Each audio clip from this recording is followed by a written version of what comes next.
প্রতিষ্ঠাতা কমিটি মরহুম আব্দুল জলিল সদস্য ছিলেন, ওনার সন্তান। আমি 91 সালে রায়পুরা ডিগ্রি কলেজের ভিপি ছিলাম। তারপরে উপজেলা যুবদলের সাধারণ সম্পাদক, উপজেলা যুবদলের সভাপতি। 1910 সালের শুরু থেকে আমি 17 সাল পর্যন্ত পৌরসভা বিএনপির সাধারণ সম্পাদক। 17 সাল থেকে অদ্যবধি পর্যন্ত সভাপতি দায়িত্বে আছি, যে কমিটি খোকন ভাই মন্তব্য স্যার অনুমোদন করেছিলেন।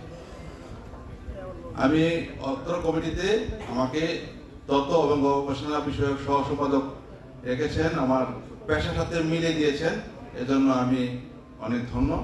আমাকে মূল্যায়িত করার জন্য আজকে মঞ্চে অধিষ্ঠিত জাতীয় নেতৃবৃন্দ এবং মঞ্চের সকল নেতৃবৃন্দের কাছে আমি কৃতজ্ঞতা এবং অভিনন্দন জানাচ্ছি। আমি দোয়া করি এই কমিটির মাধ্যমে যেন আমার আগামী দিনে, আমি যখন নরসিংদী রায়পুরা কলেজে আমি বিপি ছিলাম, তখন আমাদের রায়পুরাতে নরসিংদী 5টি আসনে ছিল আমাদের বিএনপি। আবার এই কমিটির মাধ্যমে যেন আমরা প্রত্যেকটা আসন যেন আমরা ফিরে পেতে পারি, সেই প্রত্যাশা করি, সেই দোয়া করি।